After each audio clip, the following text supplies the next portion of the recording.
itu dia. Makanya banyak teman-teman berhasil dengan sederhana gitu loh prakteknya. Kalau dari pengalamanmu belajar selama ini, pengalamannya Teteh belajar selama ini, apa sih peran kebaikan terhadap jalan hidup seseorang gitu, mudah atau gampang gitu?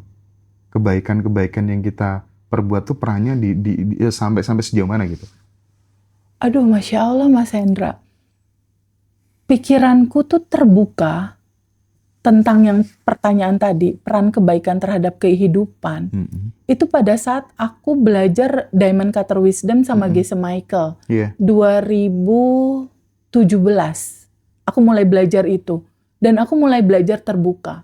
Dosenku, Geshe Michael Roach, bilang bahwa kehidupan ini dibentuk oleh kebaikan. Jadi bahan bakunya, raw materialnya, dari contoh ya, aku beli kerudung, aku punya baju, aku punya rumah, aku apapun fasilitas hidup yang kita rasakan, itu bahan bakunya adalah kebaikan atau amal soleh. Dosenku bilang gitu.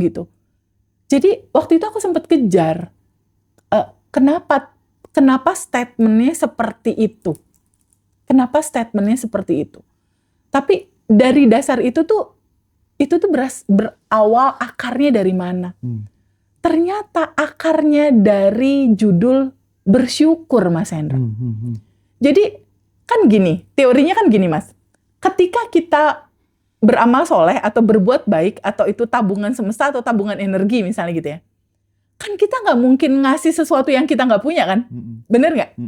Kita, Mas Hendra nggak mungkin ngasih gaji, ngasih uang ke siapapun kalau Mas Hendra nggak punya uang. Betul. Bener nggak? Pertanyaannya, untuk teman-teman yang saat ini nonton, Teh, kalau aku nggak punya uang, kalau aku minus, apa yang mau aku kasih? Apa yang mau aku kasih? Masya Allah Mas Hendra, indahnya bahan bakar kebaikan itu bukan lembaran uang. Bahan bakar kebaikan itu sama Allah udah disediakan berlimpah di dalam tubuh kita. Apa itu? Cinta. Kalau di bahasa Muslim itu Rahman Rahim. Kasih sayang. Jadi ternyata bahan bakar roket emas atau dasar dari semua manifestasi fasilitas hidup yang kita rasakan itu dilandasi oleh raw material atau bahan bakar rasa cinta kita yang besar gitu. Di dalam satu kitab suci dikatakan, cintailah Tuhanmu dengan segenap akal dan budimu. Dan cintailah orang lain seperti kamu mencintai diri kamu sendiri. Jadi kalau teman-teman sekarang kan banyak nih Mas, teman-teman yang pada komen, oh Mas Hendra mah banyak duit. Bisa bikin Ngaji Rasul peduli. Teh Feby mah duitnya ada. Kalau aku minus, aku mulai dari mana? Kan itu pertanyaannya. Mulai dari rasa cinta yang besar yang ada di dalam dirimu. Karena cinta itu Mas Hendra, itulah naturalmu. Itulah dirimu, itulah sejatinya dirimu, itulah tubuhmu, itulah bahan-bahan dirimu. Jadi yang dikatakan sejatinya manusia itu adalah percikan ruhnya. Ruh tuh isunya cinta semua, Mas. Ruh itu isinya itu cinta tanpa batas, cinta tanpa syarat dia istrinya gitu. Jadi nggak ada alasan orang untuk tidak melakukan amal soleh atau kebaikan. Terus dari mana aku mulainya Teh kalau pakai cinta? Pertama, seperti yang sudah dipraktekkan teman-teman kita Mas Hendra yang terlibat hutang banyak ya, ada 700 juta, 100 juta untuk orang tertentu kan gede banget Mas. Kalau yang nggak punya uang. Itu satu-satu testimoni utangnya udah pada lunas Mas. Mereka dari minus. Lalu alumni-alumni ini mulainya dari mana? Mulainya dari praktek mendoakan 10 orang setiap hari. Itu kan nggak pakai duit Mas. Itulah daily routine yang diceritakan di Abundant Revolution. Tapi Tapi nggak hanya itu. Praktek daily routine Abundant Revolution itu selama 30 hari. Selain mendoakan 10 hari keluar rumah, waduh warteg sepi. Ya Allah, warteg itu satu-satu ada yang beli. Dia merem, diimajinasikan ada yang beli, orang omsetnya naik, orangnya bahagia, sehat, berkelimpahan. Itu alumni, Mas. Iya. Bahkan luar biasanya salah satu alumni kita yang ada di Swedia yang waktu itu datang tuh di acara reuni yang waktu itu dia ada masalah legalitas atau paper tentang visanya dia tuh selama bertahun-tahun nggak bisa selesai sampai dia putus asa. Yang dia lakukan apa? Sending love sama ngedoain 10 orang. Oke. Dan itu dia lakukan apa? Coba out of the box banget kalau menurut aku. Aku aja belum sampai melakukan seperti dia. Jadi habit dia dari rumah dia untuk ke tempat sekolah anaknya atau pergi ke rumah ibunya itu kan naik bus. Jadi dia duduk di bus, dia merem, dia doain semua orang yang ada di bus itu.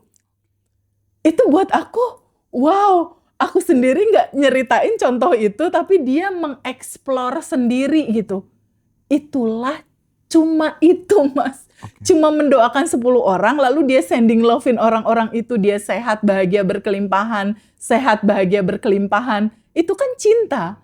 Ketika dia melakukan di tubuh dia, contoh Mas Hendra melakukan di tubuh Mas Hendra. Kan kita cerita ya, bahwa di Abundant Revolution, itu selain mengenal siapa diri dia, bahwa diri dia adalah partikel cinta, diri dia adalah percikan ruhnya, yang penuh kebahagiaan dan kelimpahan, bahwa dia adalah kelimpahan itu sendiri sebetulnya.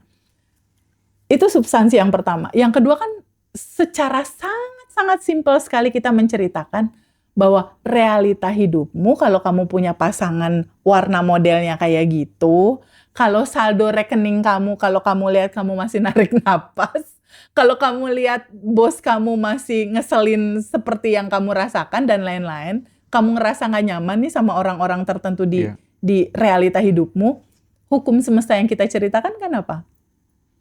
Hukum cermin. Ini cermin, ini kamu.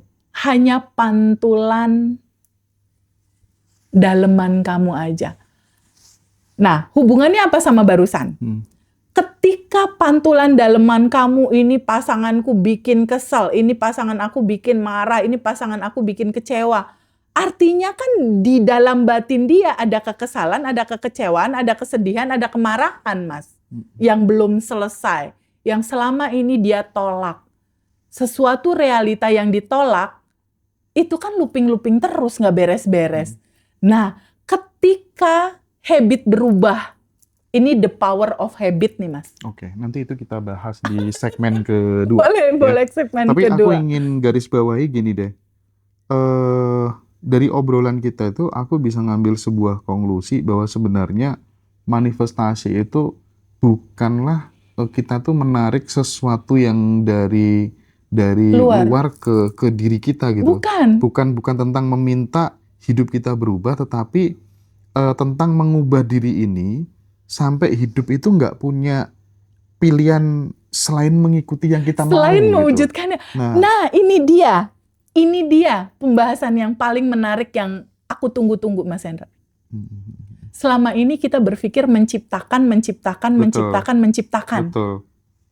Selama ini kita berpikir goal kita jauh ada di sana, aku harus kejar.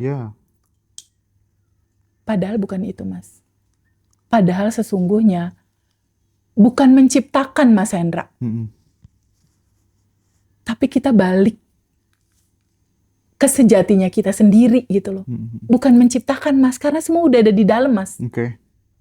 Ini yang sepertinya ini yang jadi misi jiwa kita. Oke Teh. Ini menarik sekali. Mudah-mudahan bermanfaat ya buat teman-teman, bisa mengedukasi semuanya. Masya Allah. Kita nanti ketemu lagi di episode selanjutnya ya, teman-teman ya. Terima kasih, Mas Hendra. Thank you.